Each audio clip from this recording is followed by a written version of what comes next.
ओम नमो भगवते वासुदेवाय। ओम नमो भगवते वासुदेवाय। श्रीमद् भागवतम चौथा कैंटो 21वां अध्याय और 38वां श्लोक। ब्रह्मणे देव पुरुष पुरातनो नित्यं हरिश्चरणाभिवंद वंदनात् अवाप लक्ष्मीमनपायिनीं यशो जगत पवित्रं च महत्तमाग्रणी। तो इससे पहले आपको याद होगा हमने जो चर्चा करा था, बड़ा विशेष चर्चा थी। वो चर्चा ये थी कि ब्राह्मणों के अंदर और वैष्णवों के अंदर एक पावर होती है। कौन सी पावर? चक्र की, गदा की, सहिष्णुता की, तपस्या की, ज्ञान की, शिक्षा की। और बता रहे हैं कि इस कारण से ये किससे ज़्यादा शक्तिशाली होते हैं?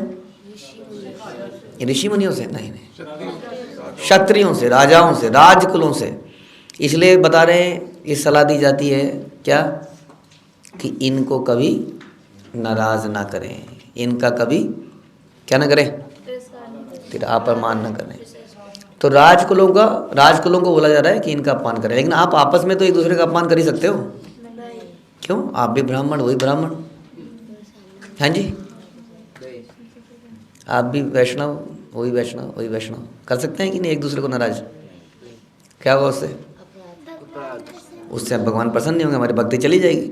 इसलिए बता रहे हैं कि पुरातन, शाश्वत तथा समस्त महापुरुषों में अग्रणी श्री भगवान ने अपनी ख्याति के ऐश्वर्य को ब्राह्मणों तथा वैष्णव के, सुनिए ये बड़ा हिला देने वाला श्लोक है, ब्राह्मणों तथा वैष्णव के चरण कमलों की उपासना के द्वारा प्राप्त किया, जो समग्र ब्रह्मांड को पवित्र करने वाला है। तो बता रहे हैं कि वैष्णवों ने ये शक्ति कैसे प्राप्त करी? भगवान की उपासना करके। ऐसा नहीं बता रहे, मिस प्रिंटिंग है इसमें। गलत लिख दिया कुछ वेद व्यास, गणेश जी ने गलती करी होगी। नहीं, उल्टी बात कैसे लिखी है इसमें? इसमें लिखी है कि भगवान ने अपनी शक्ति प्राप्त करी। कैसे? कह रहे हैं कि ब्राह्मणों और वैष्णव के चरण कमलों की उपासना के द्वारा ये शक्ति उन्होंने प्राप्त करी। बताइए, ये ठीक बात लग रही है सुन के?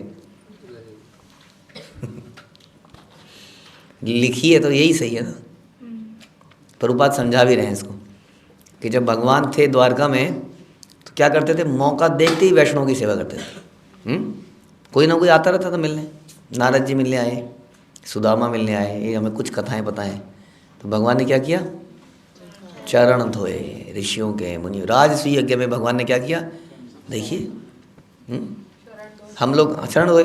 हम लोग कहते हैं हमें सेटअप सेवा दे दो प्रभु जी, हमें कुछ और बढ़िया जो फ्रंट में आए जो। और उन्होंने क्या बोला कि हमें चरण, जैसे कि हम लोग क्लास में करने आते हैं तो बड़ी अच्छी अच्छी चरण पादुकाएँ पड़ी होती हैं रास्ते में, और वो डिस्प्ले में लगी होती हैं, क्योंकि कोने में अगर पड़ी होंगी शू रैक में तो जो दिखता है वो बिकता है। तो शू रैक में कोने में नहीं पड़ी होंगी, बड़े तरीके से वो चरण पादुकाएँ रास्ते में पड़ी होती हैं, बड़े अच्छे तरीके से। हाँ, कोई इधर है, कोई उधर है। कई बार लोग जानबूझ के एक इधर रखते हैं, एक उधर रखता है, ताकि कोई चोरी ना हो कभी। लेकिन कोई व्यक्ति उस चरण पादुकाओं की सेवा नहीं करना चाहता है, लेकिन भगवान ने वही सेवा ली थी। क्योंकि उसमें भगवान ने पता था ऋषि आएंगे, मुनि आएंगे, हाँ बहुत सारे लोग आएंगे। तो इस प्रकार से भगवान ऐसी सेवाएं लेते हैं, वैष्णवों की सेवा, ब्राह्मणों की सेवा। समझ मारी बात? इसीलिए बोला जाता है कि हम लोग, कई लोग ऐसा करते हैं, नहीं नहीं बस भगवान मिल तो गए, ये माला मिल तो गई मेरे को, बस मैं और मेरा भगवान। जो हम कई बार चर्चा करते हैं कि लोग घर में बैठ के माला करते हैं, हाँ, लेकिन वैष्णव की सेवा नहीं करते हैं। लेकिन भगवान को भी शक्ति किससे मिलती है? किससे मिलती है जी? बताइए। अब ये सीक्रेट, यही है, सीक्रेट है। इसलिए गंगा जी के बारे में भी ये बोला जाता है कि गंगा जी के अंदर ये पावर कहाँ से आती है? गंगा कहाँ से आई? इसलिए that she is so powerful. लेकिन दुनिया भर के लोग उसमें नहा के अपने पाप छोड़ देते हैं। तो गंगा क्या बोलती है कि कैसे, फिर क्या होगा गंगा का सारे पाप से? क्या है वो? राम तेरी क्या है? गंगा मैली हो गई पापियों के पाप धोते धोते। कहाँ दिमाग खराब हुआ डायरेक्टर का और सॉन्ग राइटर का। राम तेरी गंगा मैली हो गई पापियों के पाप धोते धोते। तो गंगा मैली नहीं होती है। क्यों नहीं मैली होती है? क्योंकि वहाँ पर वैष्णव भी आके स्नान करते हैं, और इसलिए सारे, हाँ फिर से ऐसा बताया जाता है।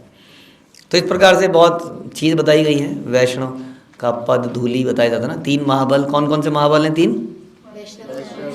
वैष्णव का उच्छिष्ट, हाँ, और पद धूलि और पद जल, 3 महाबल वहाँ पर भी बताया गया कि नहीं? तो हर जगह यही बताया गया है, लेकिन फिर भी संभव ये मिस हो जाता है, या हमें ऐसा लगता है अच्छा वैष्णव, हाँ हाँ हाँ, मौम विष्णुपाद परमहंस परिव्राजकाचार्य अष्टोत्तर शत श्रीमद ऐसी भक्ति वेदांत स्वामी प्रभुपाद, ही इज वैष्णव। या भक्ति सिद्धांत सरस्वती या षड गोस्वामी, या महाराज। हम बाकियों को तो नीचे तो नज़र जाती ही नहीं हमारी कभी, बाकी हमें वैष्णव लगे ही नहीं कभी, ये समस्या है हमारी। और कहते हम क्या है? दास दासानुदास। उसमें बोला महाराज अनुदास, बोलते नहीं हम कभी, दास दासानुदास बोलते हैं, दास के दास का दास। तो इसलिए समझना चाहिए इस फिलॉसफी को, ये बड़ी सीक्रेट फिलॉसफी बात से। आम संसार में यही बात एक मिसिंग है जो लोग नहीं जानते हैं, हाँ, कि भगवान की भक्ति से नहीं मिलते हैं, भगवान वैष्णव की भक्ति से मिलते हैं। हाँ, यही बात मिसिंग होने की वजह से लोगों को भक्ति मिल नहीं रही है संसार में, और यही एक कारण है कि हम सब लोग भक्ति में आगे बढ़ रहे हैं, जो भी इस बात को समझ गया है। तो इसलिए भगवान को बता रहे हैं शुरू से सुनिए कि पुरातन शाश्वत समस्त महापुरुषों में अग्रणी। भगवान क्या है? सबसे बूढ़े, सबसे बूढ़े, हाँ नहीं, पुरातन सब पुराना, सबसे पुराने, हाँ, पुराने होने के बाद भी क्या है? नवयौवन, हमेशा नवयौवन बने रहते हैं। तो शाश्वत हैं, पुराने हैं। भगवान ने अपनी ख्याति के ऐश्वर्य को ब्राह्मणों तथा वैष्णवों के चरण कमलों की उपासना के द्वारा प्राप्त किया, जो समग्र ब्रह्मांड को पवित्र करने वाला है। इसीलिए बोलते हैं नमो ब्राह्मण देवाय गौ ब्राह्मण हिताय चा जगदिताय कृष्णाय गोविंदाय नमः। तो इसलिए हमें हमेशा ध्यान रखना चाहिए इस बात का। श्रील प्रभुपाद की कृपा से हम लोगों को वैष्णव का संग मिलता है, क्योंकि उन्होंने एक इंटरनेशनल सोसाइटी बनाई है। सोसाइटी, हाँ, सोसाइटी मतलब इंटरनेशनल कृष्ण भावनामृत प्रैक्टिशनर नहीं बनाए हैं, प्रैक्टिशनर, सोसाइटी बनाई है। सोसाइटी क्या करती है? सोसाइटी क्या होती है लिटरल मीनिंग में आपके दिमाग में? सोसाइटी सुनते ही क्या दिमाग में आता है? एक बिल्डिंग, बहुत सारे घर, नहीं, पास पास रहने वाले। सोसाइटी का मतलब और क्या सुनाई देता है? तो फिर ऐसी होनी चाहिए ना। This is what is meant by society, जहाँ पे डिवोटी साथ में कृष्ण भागवत की प्रैक्टिस करें, दैट इज सोसाइटी। तो सोसाइटी बनानी पड़ेगी, भक्तों का संग लेना पड़ेगा, यही इंपॉर्टेंट है। तो इसलिए यहाँ पे बता रहे हैं एक और इम्पॉर्टेंट बात कि भगवान इसको अपने आचरण से दिखाते हैं कि वैष्णव की क्या इंपॉर्टेंस है। यद आचरति श्रेष्ठ, भगवान ने ऐसा बताया भी कि मैं करूँगा तो बाकी भी करेंगे, लेकिन अफसोस बाकी लोग समझ ही नहीं रहे इस बात को, और इसकी इंपॉर्टेंस को नहीं समझ रहे हैं कि हाउ कैन कृष्ण, भगवान कैसे अपने भक्त के चरण धो सकता है। जो भक्त भगवान की भक्ति में निरंतर रत रहता है और उनके चरण कमल का हम ध्यान करते हैं हम लोग, और वो कैसे अपने भक्त के चरण धो सकते हैं, लेकिन वो फिर भी धोते हैं। सो ऐसा नहीं है कि भगवान को वास्तव में पावर, लेकिन फिर भी इस बात को ऐसे ही मानना चाहिए। तो भगवान अपने आचरण से दिखा रहे हैं कि ऐसा करना चाहिए, लेकिन फिर भी हम लोग क्या करते हैं? दिन रात वैष्णव अपराध करते रहते हैं। यत् सेवया शेष गुहाशया स्वरांग विप्रप्रियस्तु तुष्यति काममीश्वर तदेव तद्धर्म परैर् विनीतैः सर्वात्मना ब्रह्मकुलम निषेव्यताम। सदैव मुक्त रहने वाले तथा प्रत्येक हृदय में वास करने वाले श्री भगवान उन लोगों से अत्यधिक प्रसन्न रहते हैं जो उनके चरण चिन्हों का अनुसरण करते हैं और बिना किसी हिचक के ब्राह्मणों तथा वैष्णवों के वंश की सेवा करते हैं। क्योंकि वे ब्राह्मणों तथा वैष्णव को परम प्रिय हैं और ये उनको प्रिय हैं। फिर से जल्दी से निकल नहीं पाएंगे इससे, जल्दी से पन्ना पलटे कुछ और कुछ बात करें, क्योंकि ये मुश्किल काम भी तो है ना, यही तो मुश्किल है। अब बताइए, भगवान को सर्व करना मुश्किल है या वैष्णव को? बताइए, आपने कभी प्रसाद बांटा है? बांटा है? प्रसाद बांटते हुए डांट खाई है आप लोगों ने? खाई है? बड़ा मुश्किल है भैया वैष्णव को देना। कहे ऐसा क्यों? मैं इस बार गया था ब्रजमंडल में, तो मैंने एक नई चीज़ से बांटा पहली बार। उस चीज़ से कभी बांटा नहीं था मैंने। वो जो एक घड़े में पानी निकालने वाला नहीं होता, वो नॉट घंटी, वो डंडा उसके नीचे इस तरह का, हाँ, तो वो मेरे को समझ नहीं आया क्या है। तो बांटते बांटते जल्दीबाजी में मैंने क्या किया, ऐसे निकाला और इस तरह से डालने लगा। उन्होंने कहा नहीं नहीं नहीं, यज्ञ, ये यज्ञ कुंड है, ऐसे डालो, ऐसे।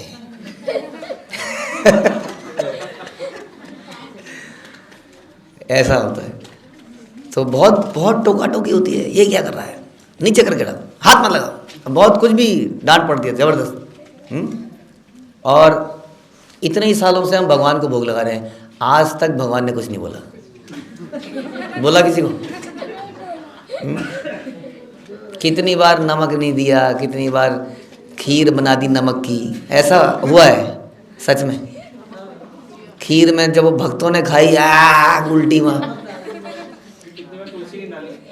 तुलसी नहीं डाली, नहीं तुलसी तो खीर में नमक डाल दिया और भगवान ने कुछ नहीं कहा। ऐसा हो जाता है। तो भगवान को सर्व करना मुश्किल है या भक्तों को? भक्तों को। इसलिए उससे भागते हैं हम लोग, ये बोलेंगे, वो बोलेंगे, टोकेंगे, ये वो, मुझे नहीं जाना किसी के पास। हाँ हाँ, हम ठीक हैं, घर पे ही ठीक है, दान दे देंगे, बस बढ़िया है, लेक्चर सुन लेंगे ऑनलाइन, बस ज़्यादा हमारा बनता नहीं है भक्तों के बीच में। बहुत सारा ऐसा चल रहा है, ऐसा होता है, क्योंकि ये होता है ना आपसी कलेश। वो एक वीडियोस में निकाली थी हमारे भक्तों ने, that is what is called porcupine, porcupine, कि उसके वो निकले होते हैं इतने कांटे से उसके शरीर में। वो कहते हैं कि पॉक्यूपाइन ठंडे इलाके में रहती है, और होता क्या है, जब ठंड ज़्यादा लगती है तो कमरे में ज़्यादा लोग होते हैं तो अच्छा महसूस होता है। हाँ, लेकिन अब वो साथ साथ में बैठे हो आप लोग और आपके शरीरों में से वो कांटे निकल रहे हो। सोचो, कांटे नहीं निकल रहे यहाँ तो, अरे तूने क्या मेरी दबा दिया, कुर्ता दबा, चुन्नी दबा दी मेरी। ये बच्चे तो ऐसे देखा है हमने करते हुए, मेरी कॉपी का मेरा ये मेरा वो करते हो कि नहीं? हाँ हाँ बाबू जी, ये मुझे चूंटी काट रहा है। अब पॉक्यूपाइन जब साथ में रहते हैं तो उनके शरीर के बाल ऐसे निकले होते हैं, बाल ही मान लो उनको कांटे, और वो एक दूसरे को चुभते हैं, चुभते हैं जोर से, बिल्कुल छेद करने वाले होता है वो। तो बताते हैं कि यदि वो झुंड को छोड़ के निकल जाए, मैं नहीं रहूँगा इनके साथ, तो क्या होगा, थोड़ी देर में वो मर जाएगा, ठंड से मर जाएगा।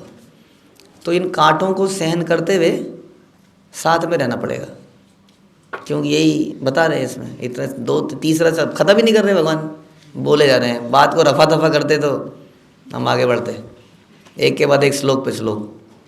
इसलिए सदैव मुक्त रहने वाले, प्रत्येक हृदय में वास करने वाले भगवान उन लोगों से बड़े प्रसन्न हैं। किन से बड़े प्रसन्न हैं? जो उनके चरण चिन्ह का अनुसरण करते हैं। तो भगवान करते क्या हैं?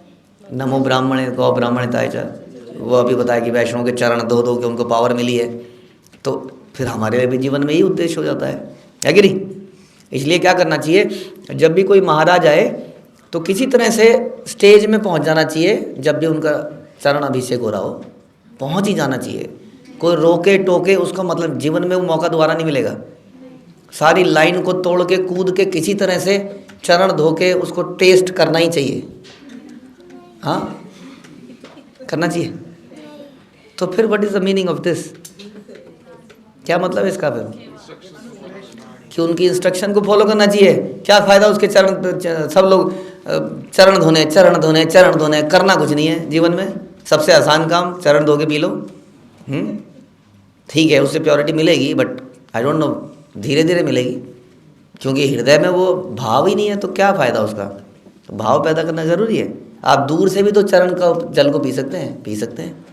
और उसको अपने सर पे रख सकते हैं और ये चिंतन कर सकते हैं कि इनके इंस्ट्रक्शन को हम अपने सर पे रखते हैं और यही ऐसे ही जिएंगे। अब प्रभुपाद के चरण कैसे धोके पियोगे आप लोग, बताओ? नहीं पी सकते। तो दैट इज़ द थिंग, उनकी पुस्तकों को पढ़ के उसमें इंस्ट्रक्शन लिखी हैं। हाँ, और हमारे आचार्य जो प्रभुपाद के बाद आए, उनके शिष्यगण, वो बता रहे ऐसा करो ऐसा करो। तो ऐसा करने से वास्तव में हम उनके चरण अभिषेक कर रहे हैं। वास्तविक वही है चरण अभिषेक। मतलब क्या फ़ायदा है ऐसे चरण अभिषेक का? फ़ायदा है। तो इसलिए उनके चरण चिन्हों का अनुसरण करते हैं बिना किसी हिचक के। ब्राह्मण तथा वैष्णव के वंश की सेवा करते हैं, दैट इज़ द परंपरा। क्योंकि वह ब्राह्मण तथा वैष्णव को परम प्रिय है और उन सबको, और ये उन सबको प्रिय हैं। कहा जाता है कि भगवान ये देखकर बड़े प्रसन्न होते हैं कि कोई उनके भक्त की सेवा करता है ना? यानी कि महाराज की सेवा करता है। छुटकी भक्त का भी ओके। पूर्ण होने के कारण उन्हें किसी की सेवा की आवश्यकता नहीं, लेकिन इससे तो हमारा हित ही है कि हम श्री भगवान की सभी प्रकार की सेवा करें। परम पुरुष के प्रति ऐसी सेवा प्रत्यक्ष रूप से तो नहीं, किंतु ब्राह्मण तो तब वैष्णव की सेवा के द्वारा संभव है। समझ में आया? परम पुरुष की डायरेक्ट सेवा संभव नहीं। हमें क्या लगता है, वो राधिका, वो ललिता, वो Vishakha, they will allow us? Possible नहीं है वहाँ घुसना।